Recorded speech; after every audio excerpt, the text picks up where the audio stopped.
Okay. This is really slow, by the way. The Earth's climate is warming at a pace more rapid than ever before. Countries are struggling to adapt and adjust their policy to do what they can to avoid reaching the point of no return. Because devastating storms, pollution, and rising sea levels plague our planet, we are constantly seeking ways to make our world a better place and save millions of lives in the process. Because we believe that renewable energy, rather than nuclear, is the best way to do this, we negate. Our sole contention is saving renewables, as Elsmore finds in 2019 that the biggest impediment to the global climate efforts has been the U.S.'s lack of renewable energy adoption, as the U.S. is responsible for 1/3 of all CO2 emissions in the atmosphere. Thankfully, Agan writes in 2019 that by 2021, renewables are set to surpass coal energy in the United States for the first time in history, because the costs for renewables are falling significantly while the costs for coal skyrocket at the same time. In fact, Hanley 19 finds that the U.S. is on track to have a renewable supply 50% of energy production by 2030. The widespread adoption of nuclear power will end these renewable initiatives because there exists a direct trade-off between nuclear power and renewables. As Parenti writes in 2012, that when states invest heavily into nuclear energy, they decrease the production of solar and wind as the demand for energy gets met by nuclear plants. In fact, Parenti finds that just adding 100 new nuclear plants to the U.S. power grid would cost us over $4 trillion, forcing the U.S. to cut funding entirely for renewable energy. The most likely way that the U.S. would promote nuclear energy is with subsidies. As Sigel writes in 2019, the best action Congress can take to help nuclear energy thrive is by eliminating subsidies for wind and solar energy, because they give renewables a clear advantage over nuclear right now. Ultimately, O'Neill finds that if the U.S. wanted to secure a future in nuclear power, they'd have to entirely eliminate all subsidies for wind and solar energy to fund any future nuclear subsidies. There are two reasons why renewables are always preferable to nuclear power. The first is meltdowns. As Rose writes in 2016, that nuclear plants built in the U.S. have a 50% chance of experiencing a nuclear meltdown after 25 years of operation. Even if they use new technology, DiCaprio finds in 2019 that the nuclear industry boasts it has technology that's meltdown-proof. None of it's been A, tested, or B, implemented in any reactors across the United States. So there's still a significant risk of meltdown in the long term. Tragically, Lendman finds that a major nuclear system failure can kill millions because radiation runs off into our food, water, and surrounding miles around the generator, causing intergenerational adverse health effects. In fact, Vidal finds that infamous Chernobyl accident caused the death of at least 500,000 people. But even if a meltdown doesn't happen because of system failure, natural disasters pose a significant risk to nuclear reactors, as Flavel finds that U.S. reactors don't take these risks into account, quantifying that over half of them are not built to withstand floods or earthquakes that happen in their geographical area.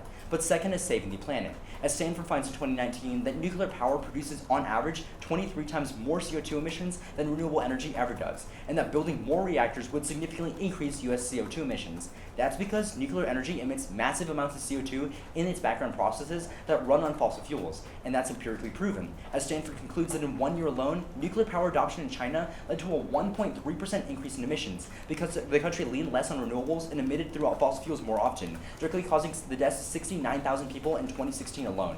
But reducing emissions will be key, as Anzalotti finds in 2018 that we must reduce emissions by 55% to meet the 2030 global emission reduction goal.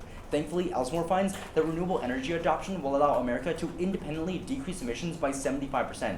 Meeting this goal is necessary, as Smith 12 finds that 100 million people will die if the 2030 emission deadline is not met from climate-related deaths. And even if we won't halt climate change, renewables in comparison to nuclear energy will still save millions of pollution deaths, as Jacobson finds in 2019 that one nuclear power plant takes on average 14 and a half years to build. So switching out of our energy system to nuclear would result in about 93 million people dying, because we're waiting for new nuclear power plants to be built to provide energy. Wind and solar, however, on average only take 2 years to build, so transitioning to renewables instead would result in tens of millions of fewer deaths. Thus, we're proud to negate.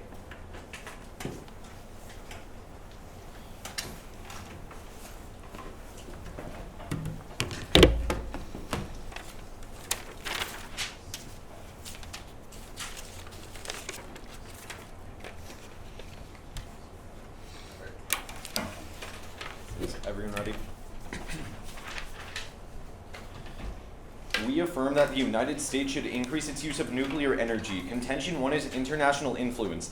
The U.S. is falling rapidly behind on the international market because of a lack of domestic industry production. Mies 19 finds that the domestic fleet is retiring prematurely at an alarming rate. Without a healthy domestic fleet, the U.S. supply chain will weaken against rivals. Russia has 6 under construction, China has 11. These domestic projects provide us a robust supply chain, experienced workforce, and scale that make them competitive on international projects. Unless we continue to innovate and build new plants, we will cease to be relevant elsewhere. We can regain U.S. leadership. The key steps are to maintain the domestic fleets and assist in developing the next generation of the technology. The U.S. international nuclear industry is declining during a watershed opportunity for global development. Affirming is critical to reigniting the domestic U.S. market that ensures we can compete globally and enforce weapon non-proliferation standards through bilateral trade agreements. Sukin 16 finds that if the industry can rebound, it will have the opportunity to seize meaningful influence in the nuclear energy exports. Although it seems to be falling behind now, with competitors suffering serious challenges of their own, the United States is facing opportunity to seize market share before competitors can rebound from current problems. Today, there are 500 additional proposed plants across the globe. Since demand is notably higher than that capacity, the United States could be one to step in and offer faster construction times for countries that don't want to wait for Russia or China to finish dozens of other projects before beginning theirs. A rebuilt U.S. nuclear industry would provide significant economic investment. Fortunately, a global pattern of low interest rates make for a bullish nuclear energy market that the United States could capitalize on if it strengthened its industry. Exports would provide the United States with a leg up when it comes to proliferation. U.S. nuclear energy partners must negotiate 123 agreements, which monitor nuclear activities and limit countries' ability to develop offensive and nuclear capabilities. The high safety standards that other exporters do not meet, exporting safer nuclear plants could reduce the risk of global nuclear accidents. These relationships would be essential for nuclear security, in that the United States could serve a helpful advisory to build the educational, regulatory, and infrastructural institutions needed to sustain a safe nuclear industry. The impact is nuclear catastrophe. Non-U.S. reactor deals are beginning to threaten widespread proliferation. Reynolds 17 finds that the Chinese government states that it will advance nuclear power cooperation and lists a handful of bilateral nuclear agreements. Nuclear technologies are dual use, meaning weapons-grade uranium requires essentially the same technology as enrichment for energy purposes. China wants to whitewash its violations of nuclear non-proliferation regimes. China is prohibiting exporting nuclear material to countries like Pakistan, which has not signed the Non-Proliferation Treaty, acceded to safeguards, or decelerated its weapons program. Yet, Chinese officials stated involvement in 6 nuclear reactors there. China is building in scant regulatory environments regardless of security risks. Sudan recently signed an agreement with China to construct its first reactor. However, Sudan has not signed additional protocol which improves the organization's ability to verify fuel is used only for civil energy purposes. And nuclear proliferation creates probable scenarios for nuclear escalation given existential fears over preemptive strikes. Chronic 15 finds that the more states in possession of nuclear weapons, the greater the probability there will be a catastrophic nuclear war. Before reaching a state of mutually assured destruction, new nuclear states go through a transition period in which they lack a secure second strike capability. One or both states might believe that it has an incentive to use nuclear weapons first. The state with the nuclear advantage might believe that it has a splendid first strike capability. Simplified, nuclear war could result due to the reciprocal fear of a surprise attack. In nuclear detonation creates an environment catastrophe culminating in extinctions. Rawbach 11 finds that nuclear war would result in a winter that would be destructive to all life on Earth. The environmental threat faces the prospect of a smaller but still catastrophic nuclear war. A fraction of the global nuclear arsenal presents the largest potential danger to the planet. There would be so much smoke that temperatures would plummet around the world, killing virtually all plants and producing worldwide famine. Yeah. Can I see U.S. can seize market share? Yeah. And then also, like, the other countries are having issues. Specifically Pakistan and Sudan. Just shows that. So this is, like, if we increase domestically, we can.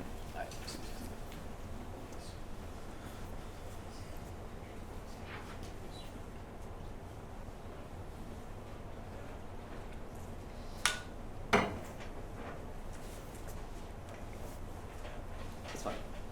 Alright. Ready for cross? I wanted to see Pakistan and Sudan.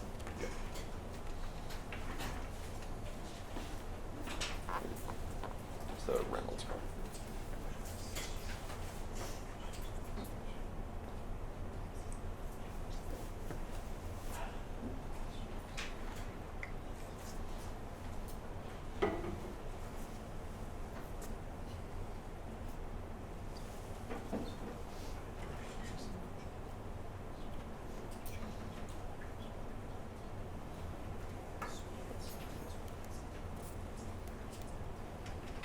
Cody. Hi.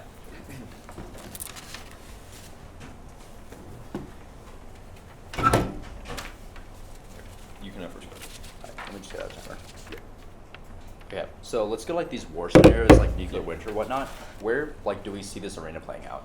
So it doesn't really matter where the arena plays out, because what we say is that whenever China or Russia give nuclear power to countries that are not necessarily stable, Okay. it increases the probability of proliferation, So which means that nuclear how do we will know happen. that like the U.S. filling into the market doesn't leave like unstable actors outside of like the U.S.'s grasp, and that they triggered the link too? So it isn't necessarily that they're out of grasp, but what we are arguing is that by the United States exporting nuclear power, then we are able to make countries sign to non-proliferation treaties. And I have a question. Sure.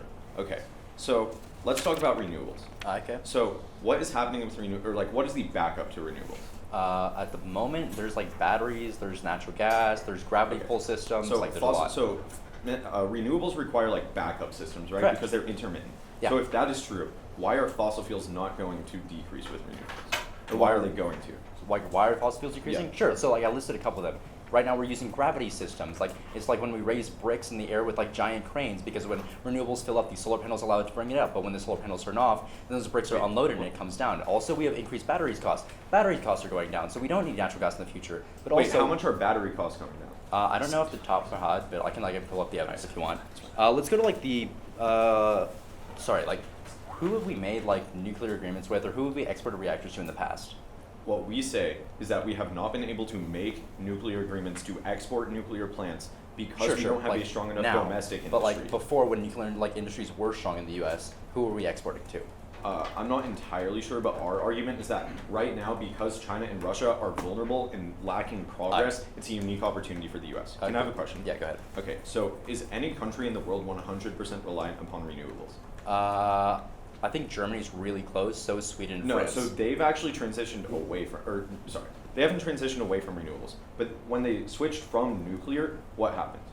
What in which one? I listed Germany. like 3 countries. Germany. Germany's using like backbones right now for like renewable plants. So What, I don't Germany know what used you're to use getting a lot at. of nuclear, Okay. and now they switched to renewables. France What used a happened lot when of that happened?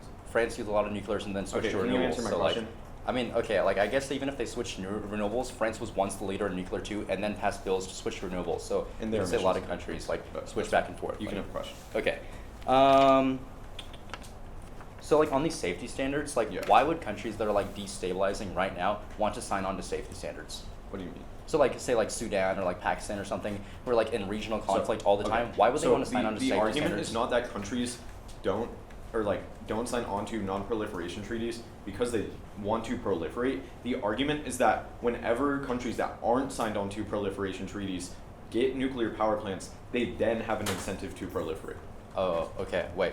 So like the ones that are under the MPT right now are fine. Sure, yeah, because they aren't going to proliferate. Okay. Can I see the Eleanor that renewables will decrease emissions by 75%? Yeah.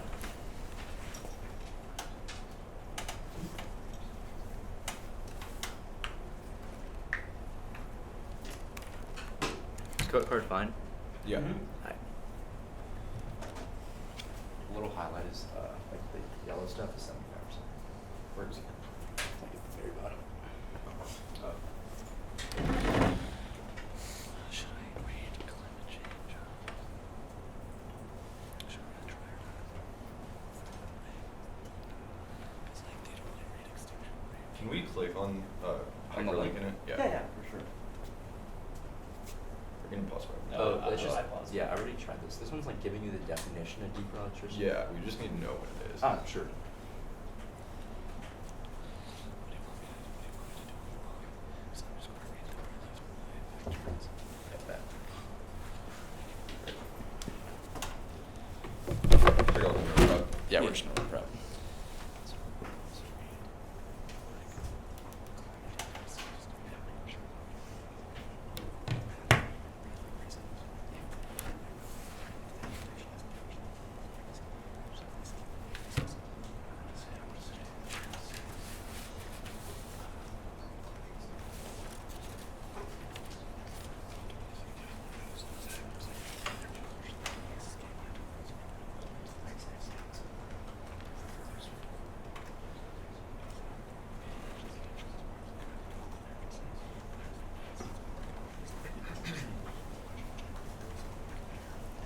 Actually, quickly, can I see the Russia and like China or like India or whoever the competitors are having issues right now?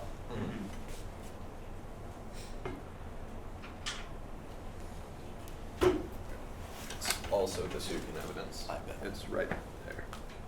Where? Here? Yes. Here? Okay.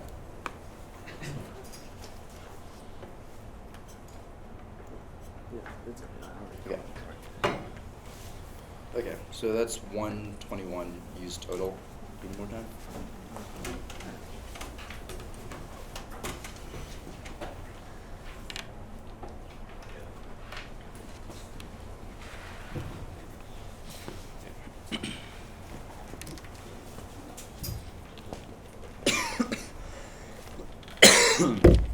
It's order's going to be straight down the case.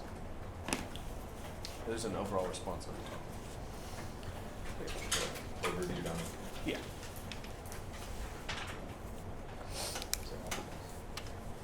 Everybody good?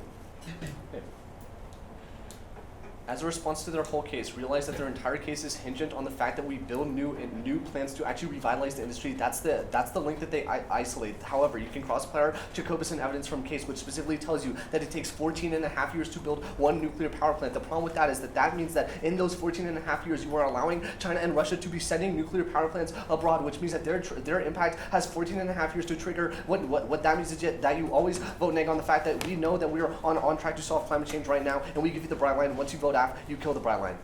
Now on their case, Russia and China will do anything to dominate the global nuclear industry, which keeps the US out of the market. Freeman 18, this postdates their evidence by 2 years. Russia and now China are using energy exports to build influence abroad. Russia bids for projects through its state-owned nuclear company Rosatom. Kremlin subsidies allow Rosatom to underbid competitors by 50%, while government-to-government loans can help blue countries that might otherwise have difficulty paying for such projects. This allows Russia to secure 60% of recent global nuclear reactor sales, and the Chinese government also sees nuclear power as a powerful component of its Belt and Road Initiative. Chinese firms are constructing nuclear plants in Romania, Pakistan, and the United Kingdom, and with others in Argentina and Iran. 41 countries are also have plans to develop these nuclear power plants. U.S. nuclear companies specifically find it impossible to compete against government-backed competitors from Russia and China because they are motivated by political goals more than profit. The state-owned nuclear companies of China and Russia are directly lobbied for by top leaders in the country. And in addition, U.S. nuclear exports are severely limited by restrictive export laws and an inefficient and complicated export control process, and these stringent conditions of non-proliferation, specifically that they talk about, and export controls make U.S. technology far less appealing to other countries than technology from Russia or China, which comes with fewer strings attached and fewer hoops to jump through. 6 implications here. First is that countries will always choose reactors from Russia and China because they are always cheaper. No matter how much the U.S. somehow subsidizes the industry, they are never going to be cheap enough to compete with Russia and China because they are not motivated by profit, they are motivated by political influence, so they will always undercut prices below the U.S. Even if the U.S. ramps up production, no one is going to buy it. But second, Russia and China control over 60% of the market already. There is no way that the United States will be somehow able to outcompete Russia and China and recoup that much market share when they've already made so many agreements and countries are sticking to them now. But third, the United States will not be able to stop the 41 countries a part of China's Belt and Road Initiative from getting nuclear reactors from China, which are already planned to receive them, which means that their impact is at best non-unique, as there is always the possibility that these BRI countries will proliferate. They do not make it a 0% chance. There's always a chance that that proliferation happens. But fourth, because U.S. companies see that it's impossible to compete with companies driven by political influence instead of profits, they see that it's not profitable to even try to compete, so they don't even try. They also see that there's too many hoops to jump through to even sell their technology, so they just choose not to, and they choose to invest domestically. But fifth, because U.S. exports include stringent non-proliferation conditions and export controls, like they tell you specifically 123, countries literally avoid buying the technology because they do not want to jump through more hoops than they already have to get energy, so countries literally just choose not to buy from American companies. But sixth, at the point where China and Russia have already built nuclear reactors in over 11 countries, we have not seen proliferation occur. Take all their arguments with a big grain of salt.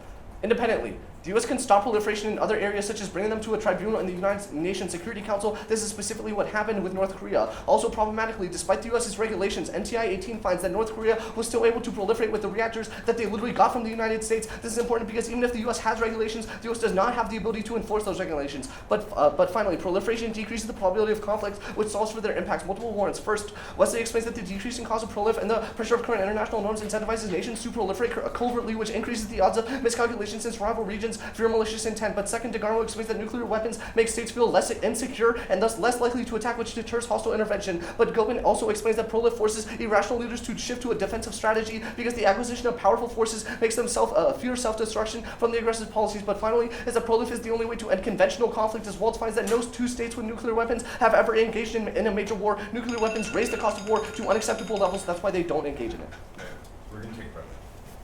Starting now.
Okay.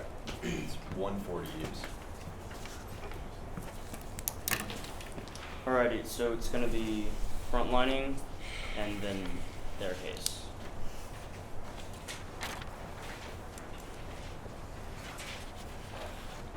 Okay. Is everybody good?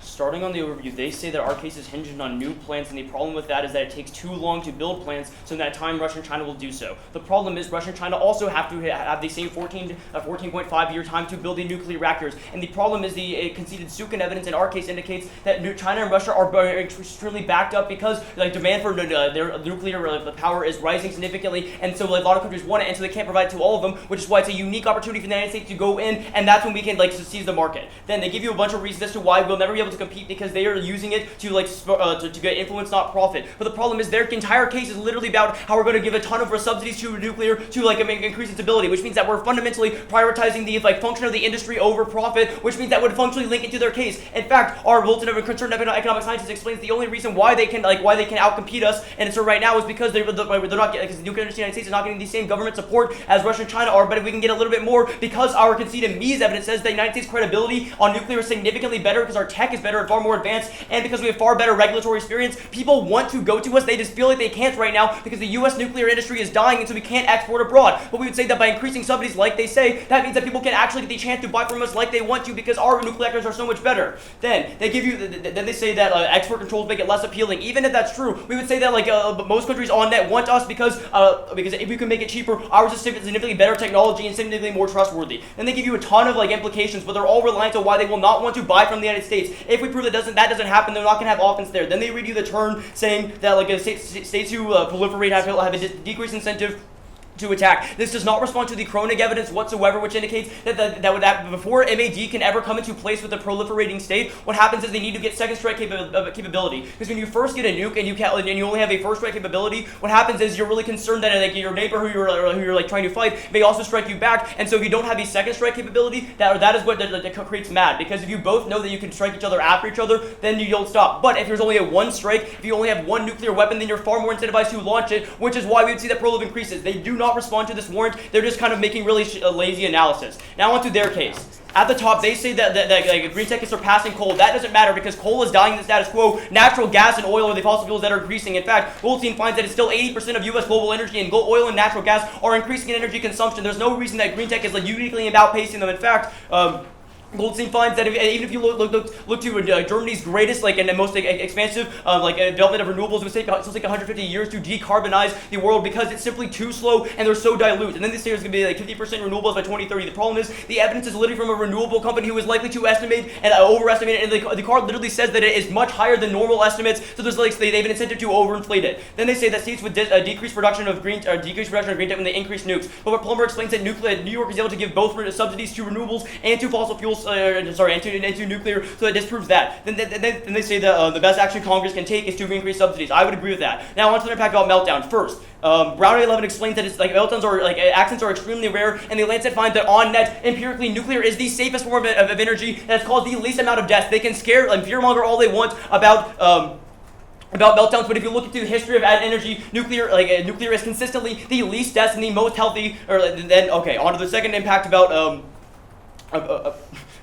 emissions. You can turn it because what actually nuclear is going to be significantly better. So the Bolton explains is that by increasing the subsidization that we give to the companies, by increasing standardization, which is the global trend, then we can actually scale up nuclear in a way they haven't before. This is really crucial because what BL 13 explains that because nuclear produces so much more energy than renewables ever could, the single fastest decarbonization that has ever occurred on record was France when they scaled up nuclearization. And the really important thing to consider here is that if urgency is the most important thing and if climate change is coming now, the fastest we've ever decarbonized anything was with nuclear because it produces so much energy that can replace fossil fuels at a significantly better rate. Good for cross. Mm-hmm.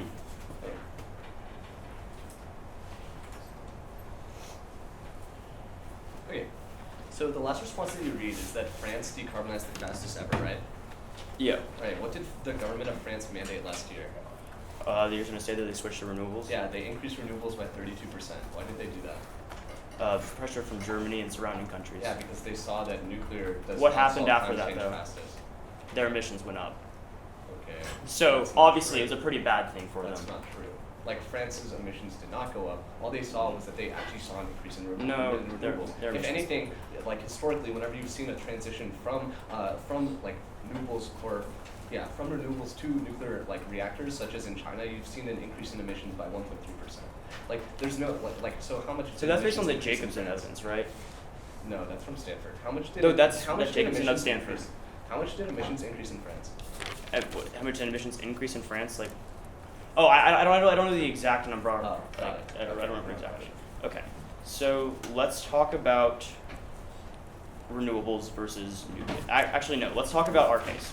Sure. So you tell me that because Russia and China can always outcompete us, then we'll never be able to, because they can always offer lower prices, we can never compete. Yeah. So if affirming, by your own case, is putting the safety or the industry over profit, then how does that not solve back for That's your not what defense? affirming does. Affirming just makes it a little more profitable for nuclear companies to make profit domestically. The problem, the fundamental misunderstanding of what your case operates on is that China and Russia are driven by political influence. The United States is driven by profits. That's the literal reason why U.S. companies domestically have shifted away from trying to sell nuclear power plants abroad because they know that they cannot. No, make it's any because profits. the industry at home is not strong because we have really high costs because there's not subsidization. Renewables get 92 times these subsidies that nuclear does. How much are we going to subsidize nuclear energy? I mean, I don't obviously we couldn't tell that. There's no way of Okay, knowing. But I would so- say that it'd be a significant degree. So how do you know that it will somehow be able to subsidize nuclear power enough that they will be able to undercut Russia, who sells their nuclear power plants for 50% of the cost that the United States does? Because what we're saying is that empirically, there's numerous examples. In the 90s when we boosted Like what? nuclear, it was able to go up. Sure. But what Wait, we were that- saying that- is that does not answer okay, my but question okay, whatsoever. here I'll explain. The United States, for many reasons that we explained, is the preferred choice, and No, it's not. even it is. It's the preferred choice for probably Americans, Oh, right? no, the problem no. is that when you look at actual, You can see the actual Mies evidence sales that of gives nuclear- 3 reasons why the preferred choice. Your Mies But if evidence is if I can answer your historically question, wrong. Cooper, Sure. what I'm saying is that because even if Russia and China can offer it a little bit lower price, because of these inherent factors, if you can make it more affordable, even if not to the same degree, it's still preferable to go to the United States Why because is you it get much preferable? safer nuclear technology, Why is much it better preferable? nuclear technology, Why much is it better preferable? regular. You're saying that it's because of regulations that they would It's choose like the United reasons that were States? given. It's like far better credibility, far more advanced tech, and also far better regulatory experience. Okay. I see that evidence right there. But like, countries somehow prefer the US's tech. What are you prepping then? Take 2 seconds. I'm just getting around to it. Where's our timer at? Free flow. Where'd the timer go? Alright, I'll just tell them what I'm doing. I'll just bring it up. Alright, where's the timer went? Case concedes that it's geopolitical. Okay.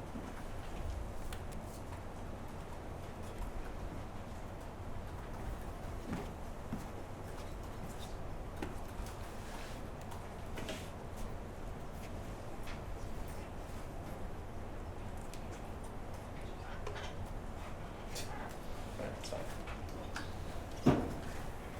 Yeah, that was 30 seconds. Alright, yeah. So we're at 151. Some American website saying that it should be the easy choice for like developing countries, not that developing countries actually influence. Also, it concedes that Russia and China are doing it for geopolitical influence, which concedes that.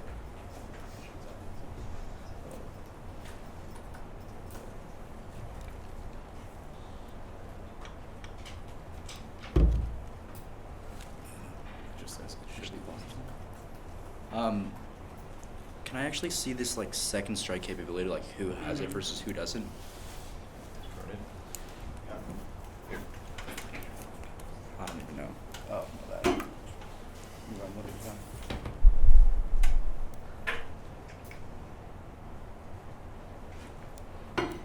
That's fine. Be alright, it's all sick. Let me just do not interact with any of the warranty of any of the terms I read. Especially the weapons. Raise the cost of war to acceptable levels. You can see the stranger.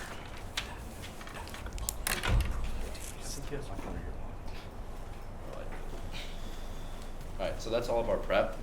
The order of the speech is just going to be straight down the neg and then straight down the app. It's going to be a little bit speedy, just fair warning.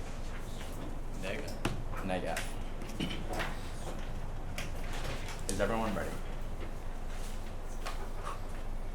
Starting at the top of our case where they say natural gas is going up now, Bacon says as 2 weeks ago, natural gas hit the wall. That means that coal, natural gas, and oil are all going down. Renewables are set to surpass. That means that we're winning the unique debate, as the AGN evidence tells you by 2021, we're going to see renewables surpass and make up 50% of the energy supply. They say we're going to need backups. That's not true. In Cross, I told you that we A, have batteries, but B, have gravitational tech. That means that not only renewables need backups, but A, they can operate on their own. It's happening in New York now. Then they say there's like political evidence that there's no trade-off because in New York, there's like no trade-off and we have like nuclear and renewables. But in states where like nuclear lobbyists are really strong, like Ohio and Illinois, they always do. For example, Illinois completely banned renewables so they could put nuclears in place. But then he concedes the Siegel evidence and says subsidies are the best way to put it in. But the end of the Siegel evidence says that if you were to put subsidies for nuclear, in order to fund them, you have to cut renewable entirely. At that point, it's only flowing towards our side. We're the only side with the trade-off. On the turn on like climate change, he says that like with like standardization and like subsidization, you're always going to see like better solvency for climate change. But they still concede the Jacobson evidence, which says that you're going to have to like scale up anyways, which means it's going to take 14 and a half years. At the point where that doesn't meet the 2030 bright line, we're only winning a unique debate on climate change. But also we'd say that like they dropped the China example. They can like compare France if they want to, but we'd say A, France moved to renewables, but B, China, when they shifted to like nuclear, in 1 year you see a 1.3% increase in emissions because every stage of the process uses fossil fuels. That directly killed 69,000 people. That's an independent voting issue, goes non-addressed, easy place to vote for us. But also the Anzalotti evidence and the Elsmore evidence tells you that on the current trajectory, we will decrease emissions by 75%. We need to decrease it by 55%. They read a decarbonization response that's going to take 150 years. That's only if we do it for 100% of the energy supply. We only need to do it for 55%, and we can do it in 10 years. We get the advantage there. The Smith evidence tells you if we do not meet that deadline, we're going to see 100 million people die. And at the point where they concede Jacobson, it's going to take them 14 and a half years to see any minimal impacts in the first place. We're the only ones winning the climate change debate. Let's go to the overview. On the overview, all they say is that like Russia is trying to still actually no, like group the Russia like stuff in the overview together. They just like have the same responses. They say like we can outcompete Russia because as soon as like we enter the market, we get subsidized. A, that concedes like and bites the link to the renewable trade-off link because you can concede Siegel, but also their evidence is from an American company that's saying the best thing for developing countries countries would be adopt American technology. That's not representative of what developing countries actually want. But also, they drop the Freeman evidence that tells you the reason they can always outcompete them is because Russia is subsidized by the Kremlin and the government, which means that they have two funding sources that the U.S. never has. But also, they have no profit incentive. They just want political power. At that point, there's no contextualization of how much damage they actually do and how much we're actually safer. But also, they do really lazy weighing. They just say we have better tech now, and that's why you adopt the U.S. But we'd say that as for long as the BRI is allowing 41 countries to access nuclear reactors, and we haven't seen any proliferation happen yet, that means that all those countries would have to go backwards, abandon all the projects that I have now, abandon all progress and go with the U.S. They would never do that. The weighing is just simply isn't there. But also, they drop the implication that China and Russia are already building 11 reactors and nothing happened. That means that the probability debate on their side is completely washed. But also, they drop the turn at the bottom of the case. It tells you when you increase proliferation, even in new states, the drop the threshold for war becomes way too high, so the chance of war drops to nearly 0%. But even if they have second strike capabilities, BRI is giving nuclear reactors to 41 countries. We'd say at the point where they start at the same time, they get first strike capabilities at the same time, they get second strike capabilities at the same time, meaning war never happens, probability flows our side. We're going to take breath starting.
Yeah.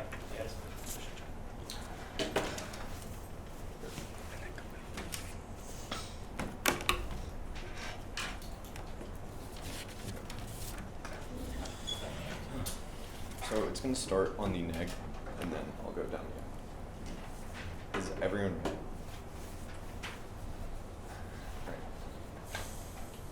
Start off on their case. They never really respond to the warranting of what Dylan tells you. All Santi says in his summary is that fossil fuels and coal are going down by 2020, and that that renewables are going to surpass. The problem is that Dylan tells you in rebuttal that right now fossil fuels and coal make up 80% of the U.S.'s energy. The implication of this is that even if you think that renewables may increase, it won't happen to the same extent that they say, because right now fossil fuels and coal are such a large market of the United States energy sector that there will always be emissions. Their impact is really mitigated and really difficult to vote for. But even if you think that that isn't true, on to the argument about subsidies. They just say that nuclear lobbies are very strong and that subsidies for renewables were blocked in Illinois whenever nuclear was put into place. The problem is both of our examples are just clashing and probably a wash at that point, because they never extend any actual warranting as to why subsidies would decrease any renewables. They just try and give you one cherry-picked example. I would say that there's no way to vote for them because there's no clear warrant as to why subsidies go down and why renewables go away in summary, meaning that it is not extended throughout the round. At that point, it is game over for them and you have to vote affirmative. But onto their meltdowns argument, they don't extend this at all. You can vote off of it. And then onto saving the planet. This is what they're going to go for. They say that we concede Jacobson and that this loses them the round. The problem is they never really respond to the warranting of the turn that Dylan gives you. What he tells you is that France had the most nuclear of all time and it led to the fastest decarbonization of all time. The implication of this is that we co-opt their impacts because of the fact that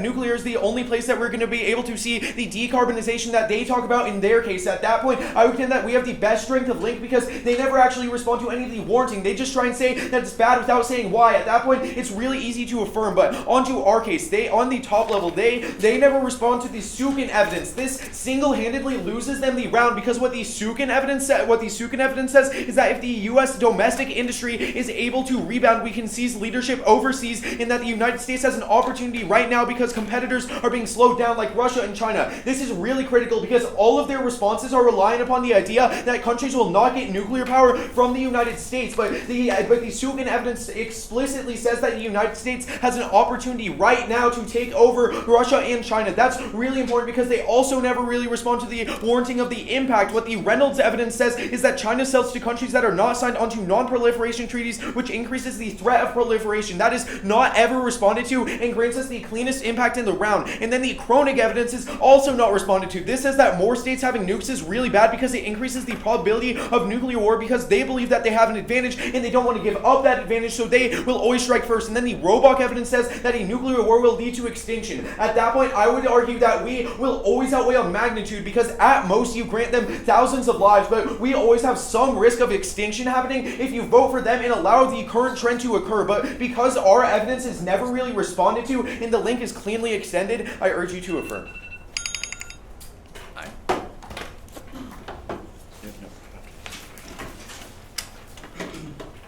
Okay. Just quick clarification. Your Sukin evidence that you extend and you say, like, right now we have an opportunity, that's from 2016, right? Yeah, the problem Okay, is that, so you're going to try and say that your evidence postdates it. Yes, But the we are problem, going to say that. okay, so I was going to finish what I was saying. Dope. So the problem with that is that the warranting of Sukin is specifically that because of structural barriers in Russia and China's nuclear power industries, they are being blocked right now. Okay, That's so, really problematic for so, you. so those structural barriers were there 2 years ago. However, Russia No, 4 now, years. or yeah, whatever, how many years ago it was, right? Yet Russia now has control over 60% of the market. Also- so how are those structural barriers working The problem right now? is that the reason that they have such a large share of the market is because the United States doesn't have a domestic Well, industry. it That seems is to the me that they're warrant of our case overcoming that the never barriers gets that are responded there. to, is that the United States needs a domestic industry in order to export. Sure. So that requires them to build plants, correct? So it's still going to take over 14 and a half The years, problem which is- means that the plants that are already there from Russia and China are already But they going to aren't being Poland. built because China and Yeah, Russia no, are being They've They're already not built being 11 built of them, Cody, right? What? So why has proliferation not happened? Because the nuclear reactors Because they aren't aren't built. constructed. They And have also, already like, built 11. 11 are just complete, they're because done. like the reactor gets built, we're not saying like the reactors instantly give them nukes, Oh, right? It's so not when like do an they get instant nukes? thing. Like it's kind of ridiculous to say that because they have built like one or Yeah, two I reactors. think your all of argument, I this think is your new argument is in ridiculous Grand too. Cross. When So- did they get nukes? All of this is new in Grand Cross, but we would argue I'm just that confused about your argument because you've never you know really you're worked in behind any on of it, so you're trying to make it look stupid in Grand No, you Cross. barely but extend the a evidence warrant. is literally conceded It's and not indicates that whenever countries that aren't on non-proliferation treaties get nuclear power plants, then Okay. they are more likely Okay. to proliferate. Dope. That is not responded to okay, until Grand Cross. So which countries have like actually proliferated because of this? So, okay, you're still missing the warrant. Well, So- no, so- still. so I Seems get like what not, you're saying, because right? none of them have proliferated. What we're saying is like it hasn't existed for long enough for them to, for nuclearization to Okay. have happened. But How it's long does very- it have to exist for? We can't few tell you, years like- now. We don't know exactly. So many countries have nuclear power, right? You say that it started in the 1970s. okay, no, it's Why very doesn't different. everyone No. have nuclear Most, weapons? every country's nuclear power is regulated by the International Atomic No, it's Energy not. Agency, Like, which is North incredibly Korea isn't. effective The at United stopping Kingdom this. isn't. Like there has been Okay. almost no example of nuclear power going to nuclear weapons because of them. But the problem is China's selling to unstable countries and with scant regulatory environments, and people have not signed on to these treaties, which is why when nuclear power going to those places is uniquely bad in a way that nuclear power has So- not been and elsewhere. So let me make sure I have your warrant right.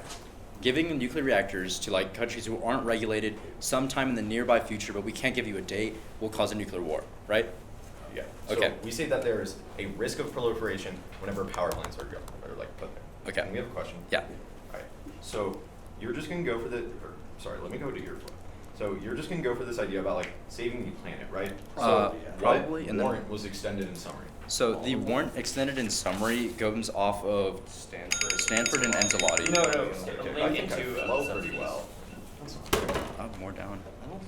Okay. We have the rep.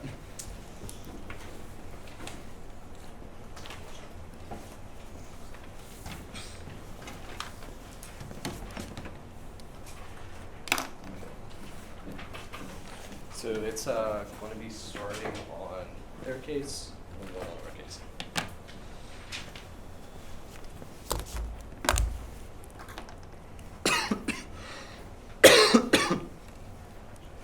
Everybody ready? 1 second. Okay.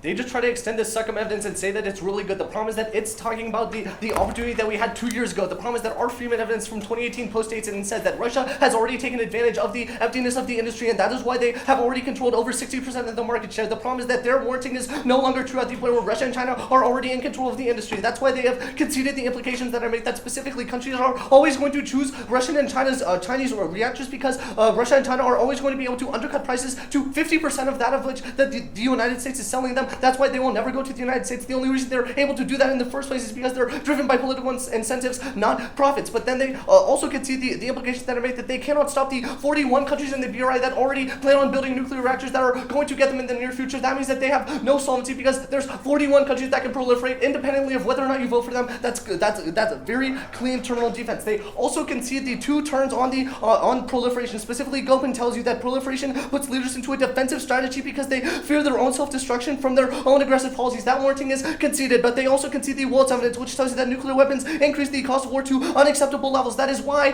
no nuclear countries have ever gone to war with each other, and we have not seen a nuclear war because nobody wants to blow themselves off. Then they tell you that nuclear war causes extinction. There's no warrant for this argument. Don't vote on it. On our case.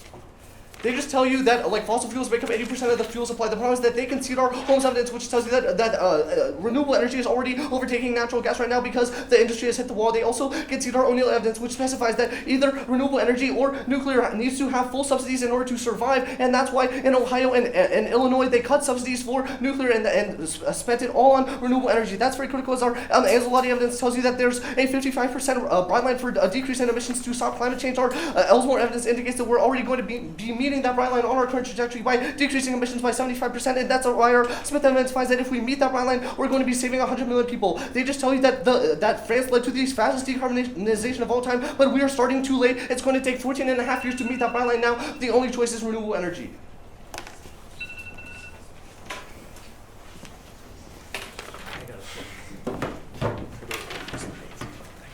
Alright, so it's going to be our case and then theirs. Alright. On our case, they make some brand new analysis that was not in summary about the Sukin evidence. But what is really clear in saying is that because Russia and China have been constantly trying to give nuclear power to so many countries and overfilling their plates, which has only increased with time, they simply cannot provide the nuclear to enough countries, which is why there is a unique gap for the United States to fill right now. That even if they can build up some reactors, they are still backlogged to a significant degree. This is really crucial because when the United States can come in and seize the reactors because we now have a far stronger industry through increasing subsidies and empowering the profitability within the industry, that means that ultimately we can be the ones exporting to these countries rather than China. That is really crucial because the Reynolds evidence indicates that China is selling to countries who are completely unstable with no regulations and not signed on to non-proliferation treaties, which means the likelihood that they acquire nuclear weapons is extremely high. Then the Kronig evidence, which is also not responded to, says that because countries believe they have the advantage and also the need to strike because they don't have the second strike capability with adversaries, then the nuclear weapons incentivizes them to strike on a much higher scale, which is increasing the likelihood of a nuclear war. This outweighs their case on magnitude because millions of people dying always outweighs their impossible chance of solving climate change because they're not going to do so whatsoever. At that point, it's a really clean place to vote for us. But then onto their case. The only thing they extend on the link is the quote that renewables, or that you need to have full subsidies for either renewables or nuclear in order to survive. That is not a warrant extension. That is the only thing he said as to warranting. There is no reason as to why increasing nuclear subsidies has to eliminate all renewable subsidies. The only example he gives you is the Illinois example, but we give you the counter example of New York, which increased subsidies for both. At that point, it's a wash. There is no warrant as to why green tech has to go down. At that point, they're not getting any offense. But then, the conceded turn is a really good place to vote for us as well, because the single fastest that any country has ever decarbonized was France scaling up their nuclear power. Even if you think it's a little bit past the brink, climate change obviously compounds, and since this term is the cleanest place to vote, since they don't extend a warrant, I would say, if nothing else, you have to vote here on the risk that it decreases the chances and harms of climate change.